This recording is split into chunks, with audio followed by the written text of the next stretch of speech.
The Yellow Brick Road. This video does not reflect the actual views of real people. These are actors playing a role to entertain audiences. No persons or animals were harmed in the making of this video. Gosh, I love YouTube and I love Google.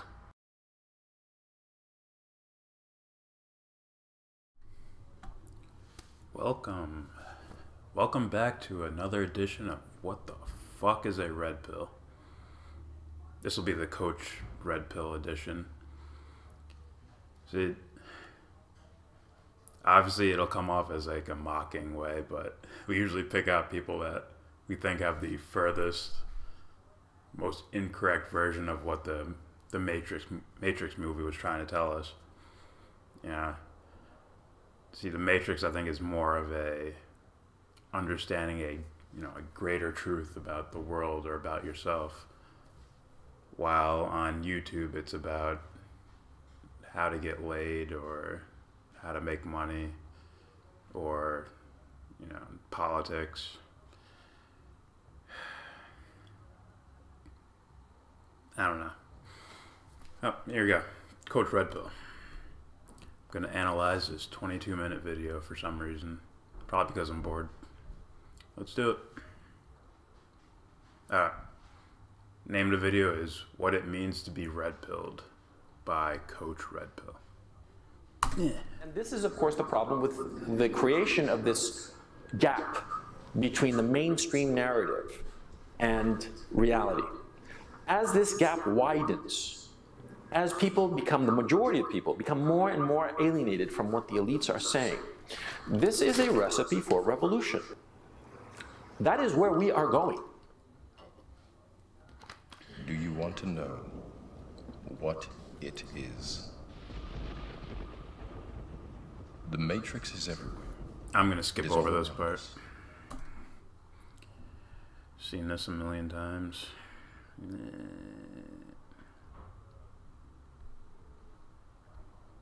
Some time, because it is so accurate. The question is, Nothing more. that clip that you saw is the origin of the metaphor, the red pill.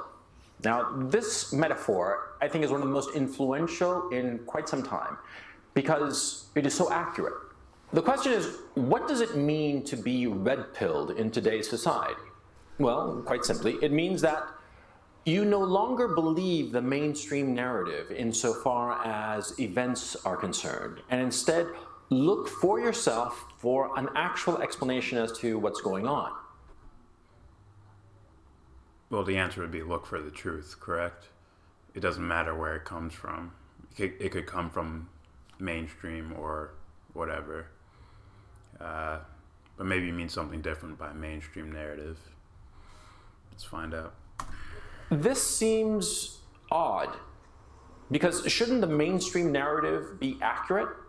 Well, the fact of the matter is, historically, the mainstream narrative has been accurate.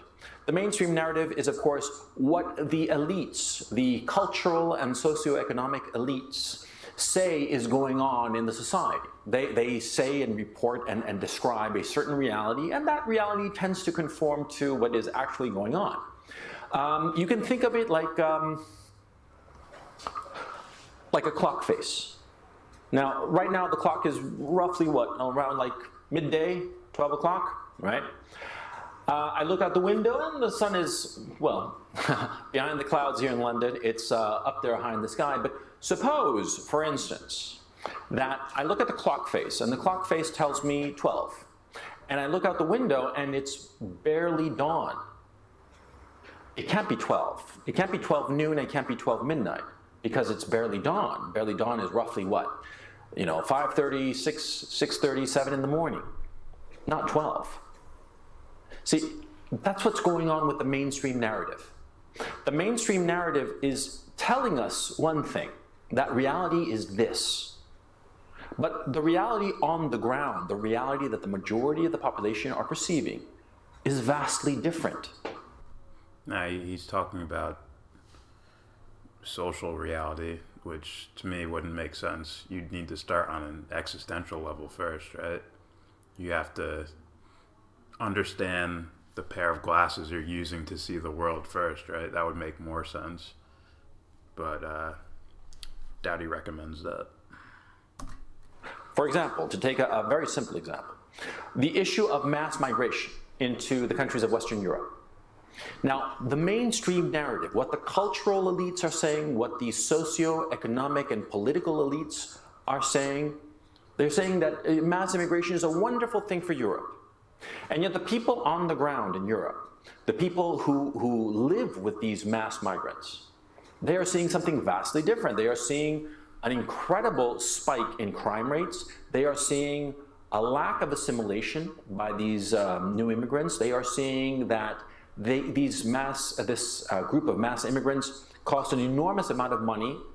They are seeing a very, very different reality than what the mainstream is saying. It is this gap that has been widening over the last 10, 15 years. So, as I thought, he goes into the social vernacular, the not exactly truth, but probabilities based on data collected and whatever alternative news and things like that, and some mainstream news. But where's the existential truth? Where's the I know this moment? Where's that at? Or is it purely immigrants taking our land? What else? Affirmative action. Women complaining about the wage gap. It's like the same issues being cycled over and over again. It almost makes you think, what if they're being played in some sort of game where they put up an opposing narrative,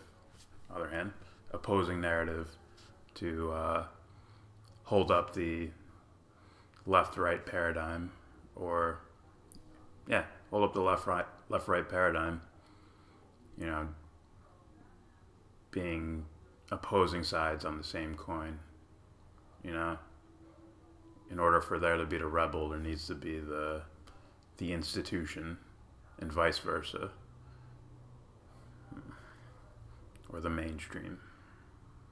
Especially, as a matter of fact, over the last 5 years or so.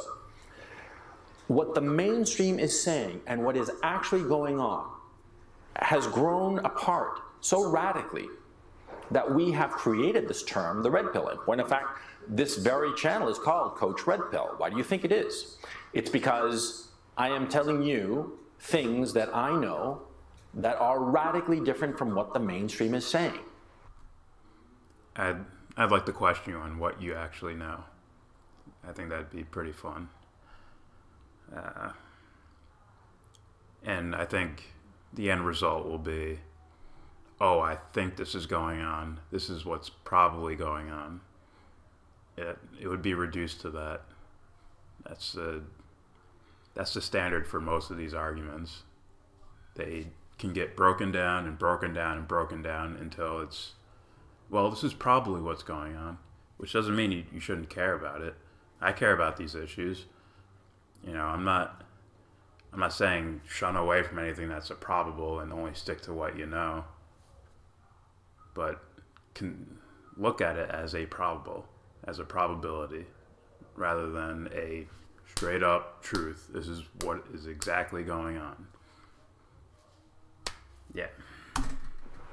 And I'm telling you this, by the way, just so that, not because I'm wiser, but just because I'm older and I've been around longer, and so I know things. If James was here, he'd kill him on this argument. The age, really? And I have certain points of view. But these are points of view that are true and real and accurate about the reality around us. Once again, it's a probability. It's not actually the truth. Which might be my biggest beef with people adopting the red pill thing. Because The Matrix was a fucking dope movie, man. But in the metaphors and the symbolism, I think we're meant for something bigger than, screw the left, screw the Democrats, or whatever. That the mainstream is not reporting. This gap is the problem. It's why we have the concept of the red pill. Now, how did this gap originate? And this is an important question, and you should have it in the forefront of your mind. There are two reasons why this gap has originated and has grown. Before he says this, once again, it could be possible, my little conspiracy theory that opposing side, I don't want to say conspiracy theory because then it'll sound like it's like some guy behind a curtain meddling and turning people against each other. I'd say it's more of a subconscious reaction to things. That subconscious desire to team play, to be on a team, and that subconscious desire to be an individual. So the opposing sides needs the other side to exist. I need to say I'm different from you to be an individual, but I also want like-minded people around me. Something like that. The first reason is economic.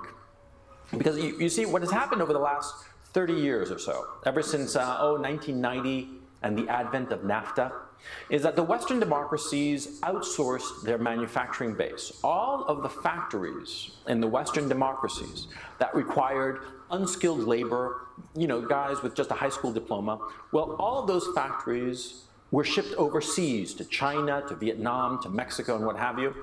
Yes, this is what the Matrix movie was about. Yeah, to get your jobs back.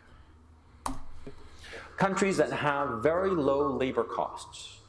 Now, this happened because the economy was deregulated during the 80s, and this allowed the free flow of capital and the deregulation of the labor markets.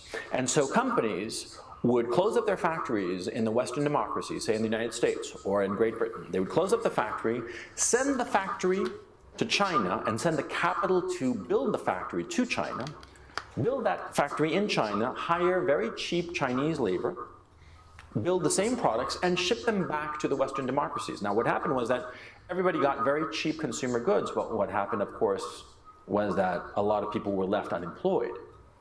And a lot of people foolishly said, oh, well, the market, the magic of the market, and the market will fix it. But that's, of course, didn't happen. And now you have huge swaths of the population that are unemployed and will never be gainfully employed. These people.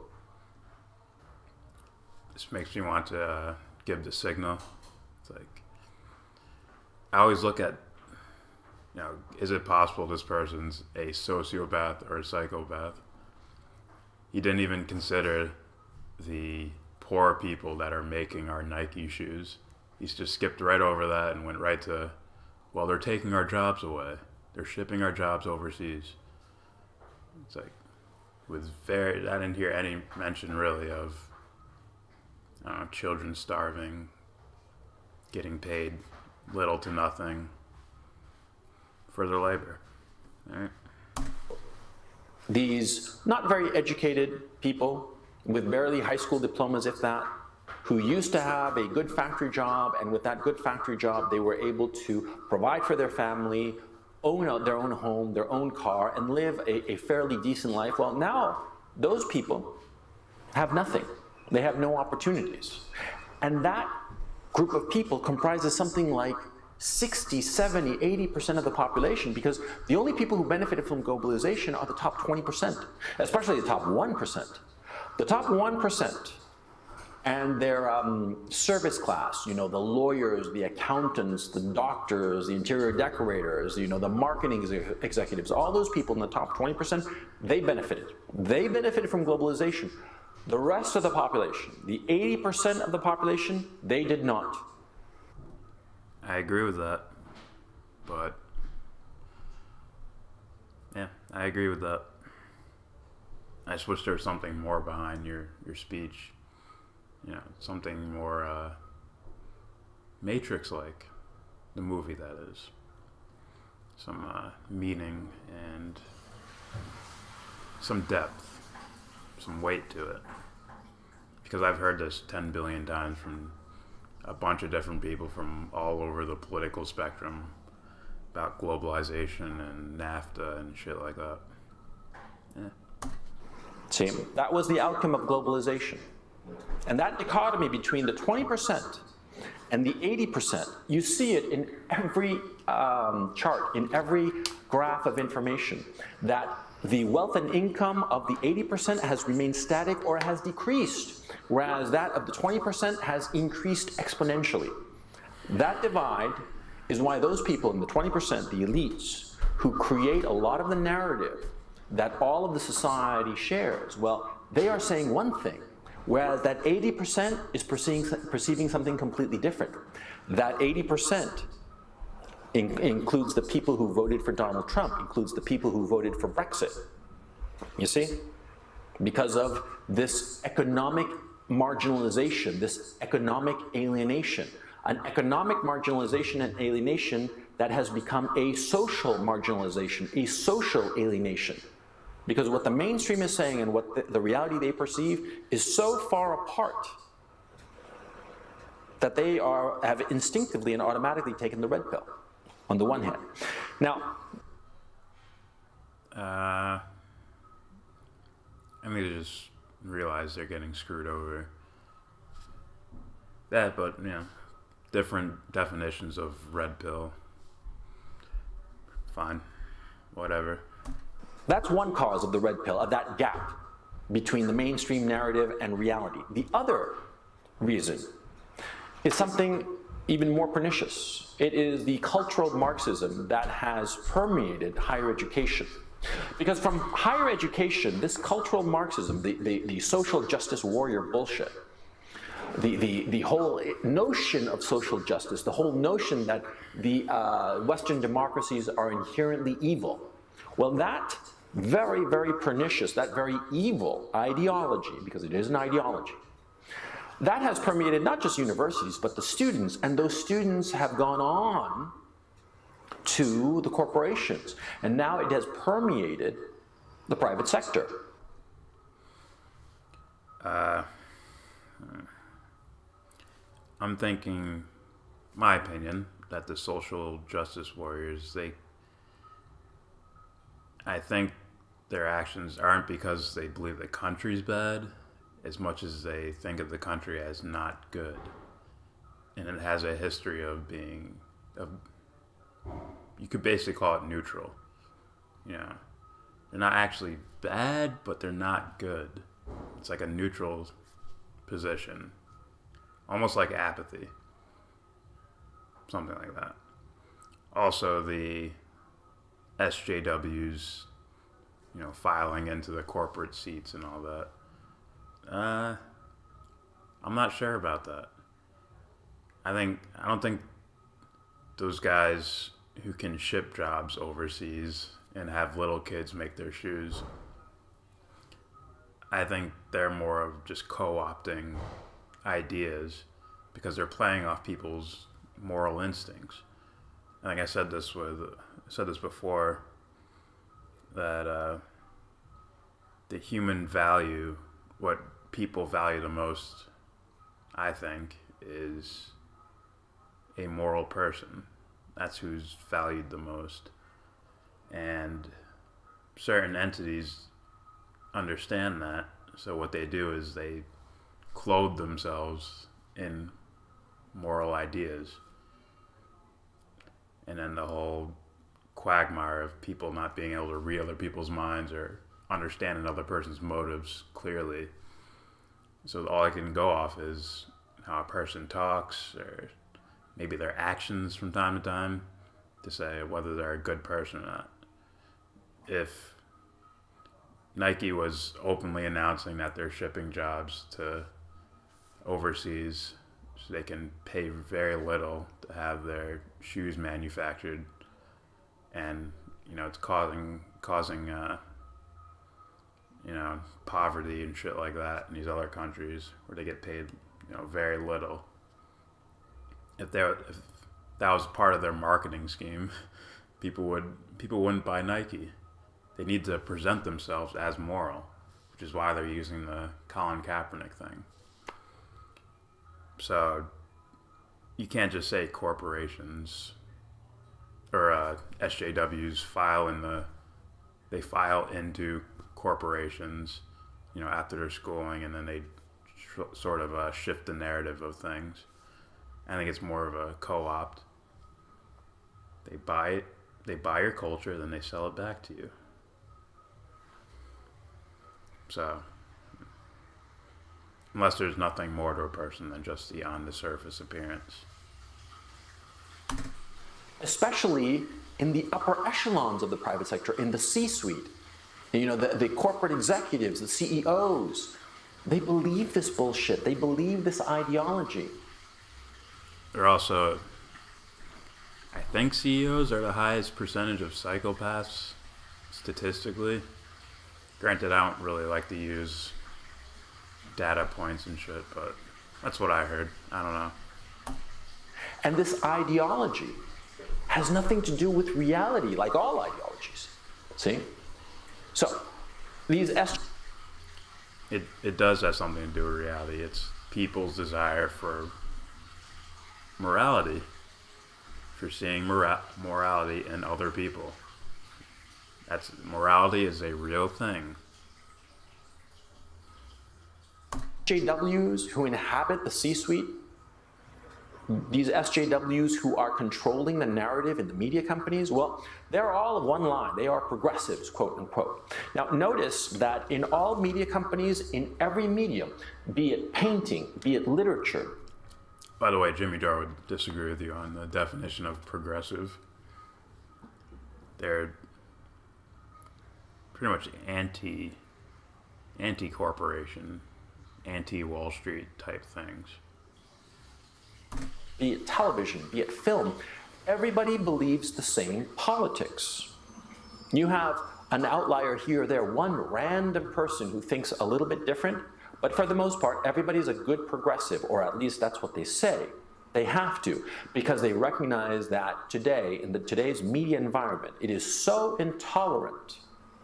The people who have power are so intolerant, just unwilling to entertain any kind of divergent view, that anybody who does have a divergent view has to keep their mouth shut.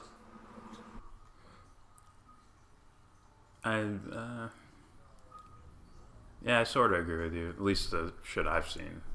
Nobody I know is like that, but, you know, shit you see on YouTube, you know, the people at protests just screaming nonsensical very loudly over minor things or over arguments. Yeah. But I think in their minds they're fighting some sort of, you know, giant beast that's there to make the world a worse place. So you gotta sort of empathize with that.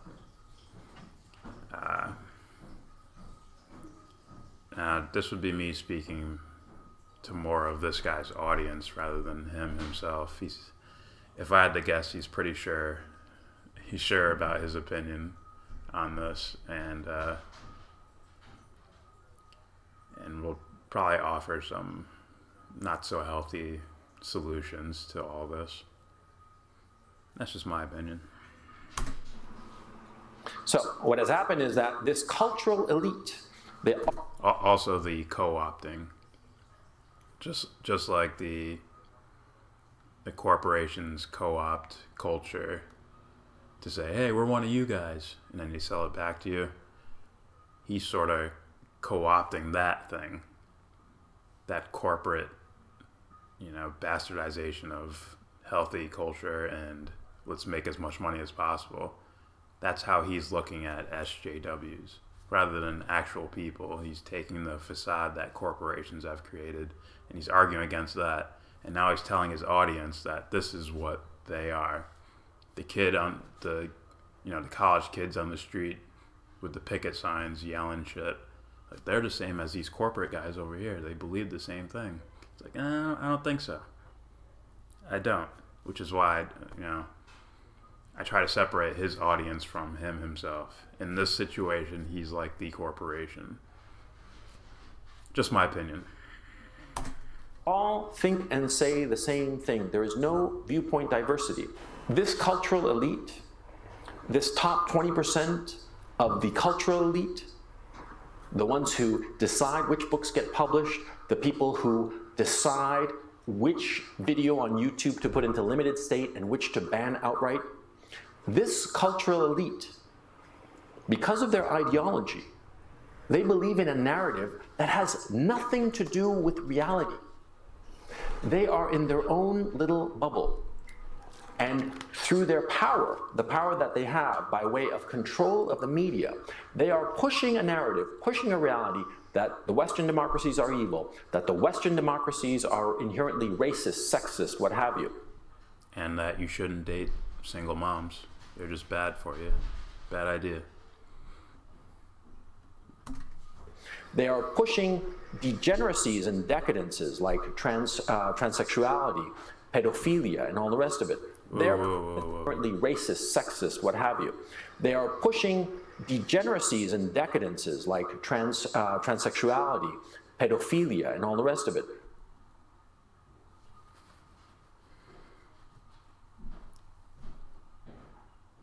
Transsexuality and pedophilia. For some reason, in my mind, those things don't go together. Yeah, you know. They are pushing this, and the rest of the population, the 80%, recognizes that this is not true. They realize that this is wrong. I doubt that.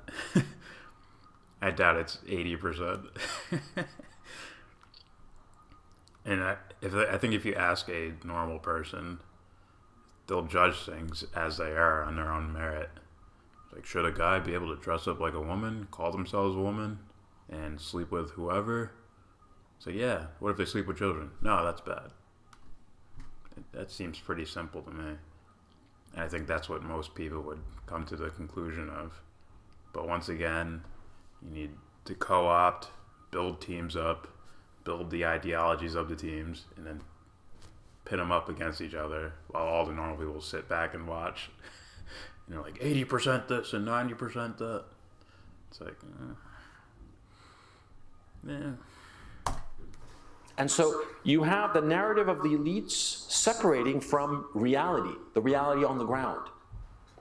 Now, what happens, of course, is that there are people who are temperamentally, educationally, intellectually capable of being part of that elite, part of that top 20%. I consider myself one such person. But we are completely alienated from that cultural elite, the establishment cultural elite, because we recognize that the narrative that they are selling is simply not true. You know what? You want to know what's funny? When George Bush was in office, this was the exact opposite thing. The what you call the Democratic left, the liberals, the progressives, they would all be saying this about these guys, the 1%, you know, and Occupy Wall Street and things like that. It's like, if you guys can't see the game, I mean, Lord knows, man. Lord help you. A lot of my fellow content creators on YouTube, they have the capability, the talent, the drive, the energy to be a part of that cultural elite. They have the ability to be a part of it. But because of their views, they will never be allowed to join. And so as an outlet for their creativity, as an outlet for their energy, as an outlet for their point of view, which tends to be a lot more accurate about reality than the nonsense, the narrative that the top 20% is selling. Well, these people are doing YouTube videos. I'm talking about people like Black Pigeon Speaks, Mr. Medicare, Styx Hexenhammer. All of these people are doing content in other circumstances, in other times. These people would be welcomed into the cultural elite. But today they are not, because they have the wrong point of view. Boy, no one's sitting there. Yeah. I'd sure like to sit down. Go ahead. I don't really know what's the guy's name? The pigeon? Black Pigeon something. That guy, Penguin? I'm like, The penguin? the guy with the bird avatar. I don't know. The fucking bird. the bird that's. It's not like anyone else is doing this. He seemed. It's like Legion of Doom. Yeah. He doesn't seem like a bad guy. It just seems like, he's trying to use data points to come up with concrete answers, and then you just inevitably end up falling short. Stick, Sex, and Hammer, he's pretty good. But I only listened to him when the 2016 election was happening. At that point, everyone seemed right. Everyone was like, Hillary's corrupt, Hillary's corrupt. I'm like, yeah, all these guys seem right. Let's see what happened when things change. Let's see what happened when Trump bombed Syria. Do things change in your ideas? Yeah. Just like the Rachel Maddows, like Keith Olbermann's, right? It's like, man, these guys sound right. When George Bush is in office and he's, the whole Iraq war, yeah, they seem right then. But let's see what happens when their guy's in office. Are they going to cheerlead? Basically, yeah. You see? So that's what's going on. The elites have become warped. They are living in a bubble. On the one hand, economic bubble, divorced from the problems affecting the 80%, and on the other hand, a cultural, ideological bubble. And you're creating your own bubble, and you're holding up theirs at the same time, because your bubble won't exist unless their bubble exists. So you need that bubble to exist for your thing to keep going. And you got yellow, blue, and red behind you. What's up with that? Willing to look at other opinions, other ideas. And in point of fact, insofar as the cultural front is concerned, we are already seeing how the elites are not trying to simply dismiss divergent ideas. They are now trying to actively repress them. In Germany, for example, you have people who have channels on YouTube. They are no longer able to be seen in Germany because the German government considers them to be wrongthink. On YouTube, you have videos that contain no nudity, no violence, no foul language, and yet they are put into limited state. Why? Because of the ideas, because they are afraid of the ideas. That I agree with. But I'm not so sure it's your ideas. Okay, when Trump was... You see, I'm right. It means I'm right. See, when Trump was running, they would, let's say the left-wing channels, the CNNs and the MSNBCs, they would prop up Trump because they thought he would be easy to beat against Hillary Clinton. Like, oh, she'll beat him easily. Fucking game show host. Like, this guy's not going to win. Like, this guy's not going to fucking win. Also, he's a billionaire. So we're going to prop him up. And voila. It means I'm right. Yeah, they can knock your channel down a bit. Not that I've seen all those videos, but they can knock people's channels down a bit. And you can say, look what YouTube's doing to me. Like, oh, he must be on something. Numbers start bubbling up. Now I have the perfect opposition. Yeah. And they'll just hold each other up the whole time. It's like giving, I don't know who this guy is, but it's like giving the wrong guy the, see? They don't like us.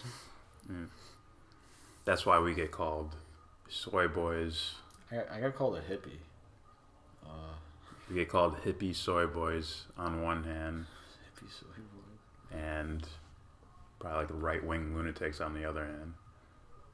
Something like that. Right wing, really? Something like the guy when I did the Bill Maher video. Bill Maher's the left. Yes, that thing, the left. It's because they're so confused because they're locked away in their team sports. I was about to say, my team? My team, my team. They all got like secret helmets on, they don't even know. It's like, Granted, I think that's a minority of the public. I think the majority just like what are you talking about, dude? I don't give a shit. I got work tomorrow. Get out of my face. Yeah. Like, oh, I just gotta say these words to you, and I just get on with my day. I don't have to talk to you anymore. Yeah, all right. I just Ma'am, want to go. sir, Z, I'll call you that. Whatever. That was there. Whatever. Get to go on with my day. All right. I just want to go home to my TV and my toaster. Leave me alone. And they're not all making magical moral decisions. They're just, how do I get past this to get on? Floaters, yeah. That the people who are not part of this cultural elite are saying, because these ideas are true. See, remember, nobody ever That doesn't make them true just because there's an opposition to it. got upset by a lie, by something that is obviously not true. Everybody gets upset when people say the truth. And the elites are furious with independent content creators such as myself, such as the people I mentioned. Yeah, when, you know, someone says there's no such thing as a moral intelligence, I'll get upset because they're right. It's because they're right. I know it deep down. It's like, how did he know? I must suppress the truth. Yeah. He's being he's being vague, but it doesn't leave room for me to wonder if he means something else because he's being very, he keeps saying it over and over again without any room for me. But I didn't mean this, guys. What I meant was, you know, like, no, if you say something and angers them, that means it's right. It's like, fuck, what? What? Because we are telling the truth. If we were telling lies or nonsense or bullshit, they wouldn't care. They wouldn't pay attention.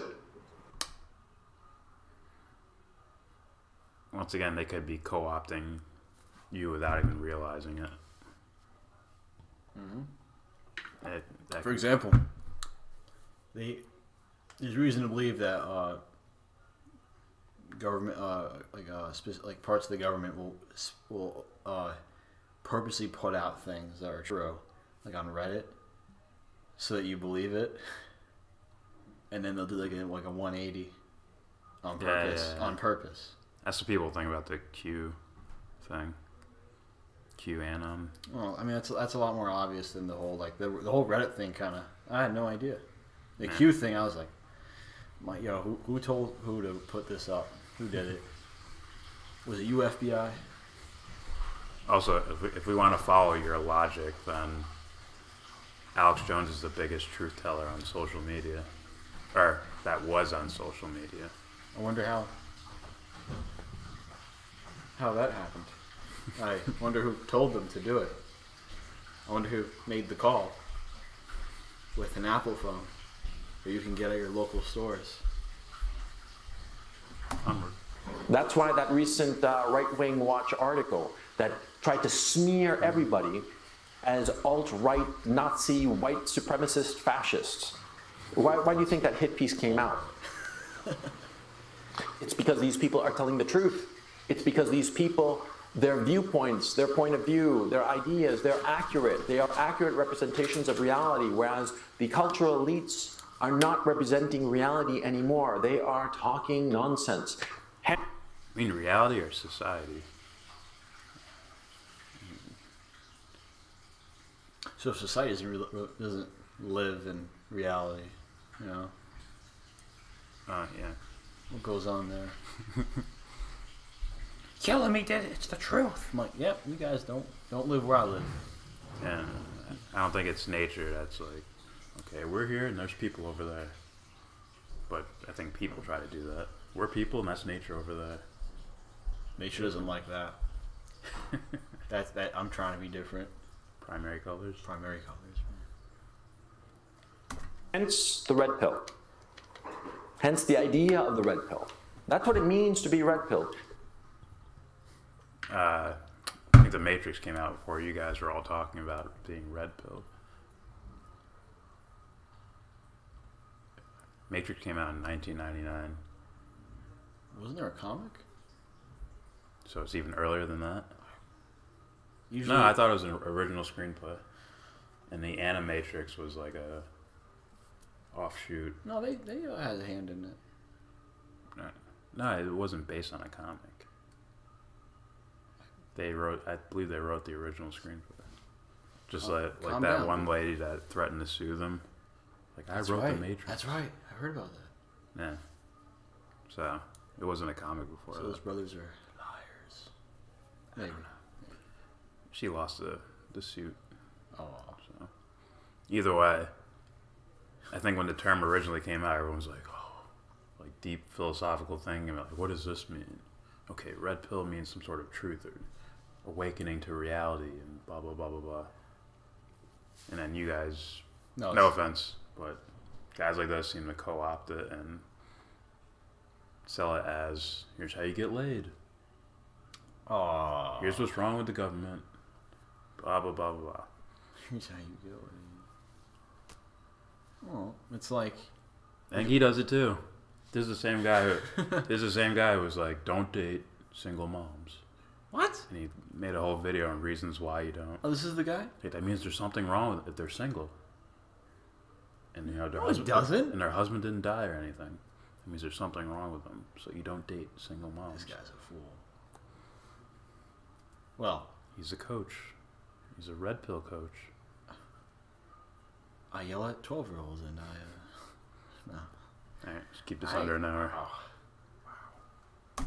It means that you are no longer buying the mainstream narrative.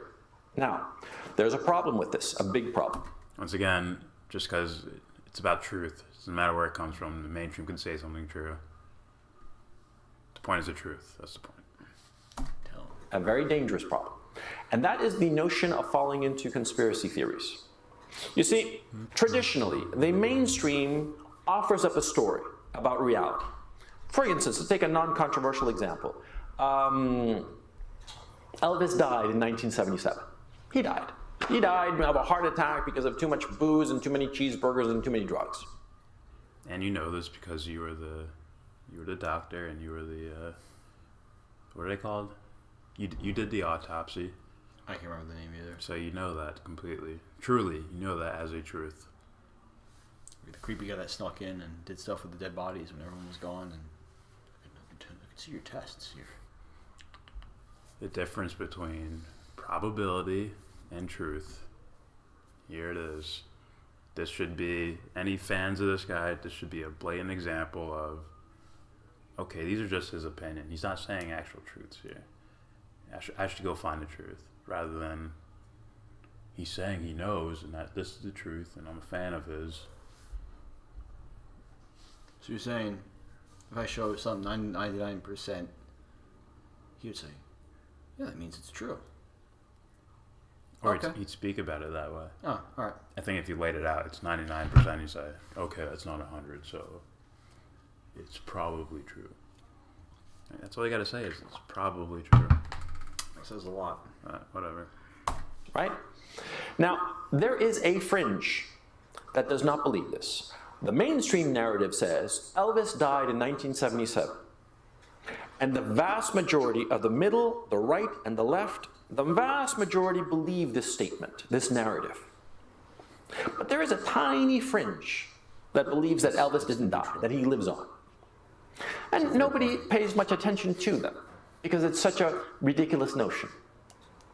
But there is that fringe, right? And they have their conspiracy theories as to why he's still alive and why he was declared dead and blah, blah, blah. That's all nonsense, of course, right? But what happens when the mainstream is telling things that are clearly not true? For instance, the immigration issue, the mass immigration in Western Europe. They are telling a story, and there are fringes, actually wide swaths of the left and the right who don't believe this narrative, especially the right. They don't believe this narrative, and they start to question the narrative, question it more and more as to why this is happening. And then what happens is that as they start to question it more and more, they start to fall into the trap of believing that there are nefarious reasons behind it, that there are like evil people behind the mass immigration, that it's all like George Soros and Henry Kissinger, and they're all sitting around a table like rubbing their hands together and saying, we're going to destroy Western civilization, which is nonsense, of course, okay? They're not doing that, but that is the trap that a lot of people fall into. Well, if you look at us, bombing the shit out of their homes, maybe you can consider that as evil guys creating some mass wave of immigration. And I would throw Henry Kissinger in there since he worked for the State Department. And shit Yeah. like Especially it's like, hey, where'd you go? Where are you? Where did you go? You used to go to Yankee Stadium. Now you're... Don't come back. We don't want to see you. So he's basically saying, people that are saying it's George Soros or Henry Kissinger, they're just lying. Well, the truth is we don't know. It's just a conspiracy that's way off. We don't know. I'd like to hear him like point out, like if Corbett said something, well, it's ridiculous. This is why. If you don't believe me, under like, oh, okay, it looks like I believe you. Not nonsense. It's nonsense, guys. Anyway, back to this. It's like, wait, what? Yeah. You're asking me just to believe you? Yeah. Fuck, what? I don't believe in dudes that have like, you know, yellow, blue, and red on their wall, and then their camera takes weird angles whenever they talk. I'm just kidding, but it's odd for someone to say it's nonsense. I'm not really gonna go into it. Yeah. Like, how am I Maybe he supposed- has. Who knows? Maybe. All right. Because the mainstream narrative is saying something that is so obviously not true. You see? The metaphor of the clock I mentioned before, you look at the clock face and it is saying telling you a time that is obviously incorrect. The mainstream narrative is obviously incorrect. So you sort of like go behind the clock face and start looking at the gears to try to figure out where the mistake happened, where the error came in, right? And you start looking, and then you fall into the trap of finding more and more profound and complicated reasons to explain something very simple. For example, this shooting that happened in Las Vegas. Already you have a bunch of conspiracy theories that are popping up. They're popping up like weeds. Why are they popping up? Because people no longer believe in the mainstream narrative. And so they're automatically questioning it, no matter how absurd the questioning, because in the case of this tragedy, and it was a tragedy, there's nothing to be said about it. It was a crazy guy who went psycho. Probably, if I had to guess, speculate randomly, I'd say probably because of the meds he started taking just before he went on this rampage, right? It was just some random tragedy. And yet you have all these people creating all these very, very large conspiracy theories to explain what happened. Because they're looking for an explanation. Why are they looking for an explanation? Because the mainstream is not giving them one. Okay? They took the red pill, but they OD'd on the red pill.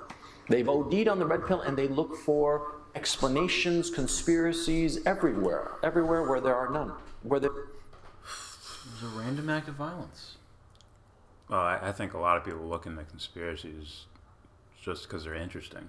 Well, that's what I do. One, they're interesting too. It should be like that. Plus, they go, today. yeah. You should, if someone says something, there should be a group of people like, what about this and this, huh? Even if it's somewhat ridiculous, like, no, I'm going to automatically disregard what you just told me. It's like, what? And to his point, they're better at bringing up evidence, whether their conclusions that, you know, flying elephants flew down and shot the whole place up. Guys, they framed this guy over here. The pink elephant did it. See? Pink elephant's hiding behind the curtain. Like. But they'll go over fucking case study. They'll look at all the evidence. They'll consider different angles. They'll play fucking audio for you. They'll get cell phone footage. Like a medical examiner. So they're going to bring up more evidence at the very least. One of the school shootings, a medical examiner, one guy made a whole video based on that guy. It's like, he didn't do his job. Look at all these things right here. I was like, fuck. Like, it was like an hour long, man. Yeah. Just shit on this guy. And that's to his point, that they don't really say much. The mainstream narrative is never really explaining these things. They just go right to gun control debates to hold up the left-right bullshit. Well, if you look at it, right, it's... Well, they don't really say much. I'm like, well, these guys don't say that much either. The conspiracy theorists. Because a lot of them never get to the solution. Yeah. So it's like, what now, bro? Yeah. Right. James, put green, purple, and turquoise on your wall. Orange. Not turquoise. Underrated. Secondary color. I don't give a fuck. Well, why'd you start off with the... Why'd you start off? Because it would throw people off. That means it's the truth. You disagree with me. There's supposed to be some reason you're arguing. Oh. So he even has it right there in his window. It's telling me something. I just did this. I'm ready to do it again. I'm just. It's just, you know, a tragedy, nothing more. And this is, of course, the problem with the creation of this gap between the mainstream narrative and reality. As this gap widens, as people become, the majority of people become more and more alienated from what the elites are saying, this is a recipe for revolution. That is where we are going. We are headed towards a revolution where the elites will be overthrown because the gap between the narrative and what is actually going on is becoming so wide that it is inevitable. This is what happened before the French Revolution. This is what happened before the Russian Revolution. That gap is the source of revolution.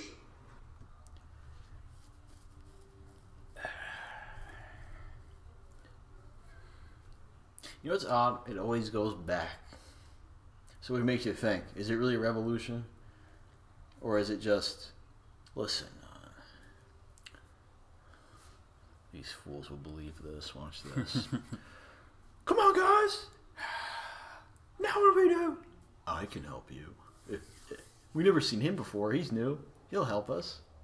Then, 10, 15 years later, it's the same thing. Yeah, it always goes back. They're socially reincarnating over and over again. Yeah, look what's happening right now. I don't even realize a lot of young politicians that just appeared out of nowhere. Now, I'm obviously going to be a skeptic, you know, but it's odd, right? We need new faces. You see these people show up. It's like, where the fuck are you from? And one of them's like, this is my hometown. I'm like, no, it isn't. Oh, the people are gonna, you know, this is my idea of it. They're gonna think that it's some sort of conspiracy. Like, how could this happen again? Right? These are new guys that seem somewhat trustworthy, yet it's repeating itself. The same thing. Now they're the elites. Yeah. That they were complaining about years ago. I think it's just symptoms of nature, man. By then, James will be an old man. Or if you have a gang of neutral individuals that never took that moral step, they're all neutral. Nature's just going to shapeshift in whatever the way they want it to go. Like, you didn't learn your lesson, so you got to repeat class. Yeah, maybe nature can. Here's class repeated again. Maybe nature can let me fly, and then they'll crucify me in the end. Or you just fly away. Alright, that is it for this video. Just fly away. I'm done doing this. Green screen is fucked up. Because my shirt was like reflecting. And now we got static-y shit. Subscribe, comment, and thumbs.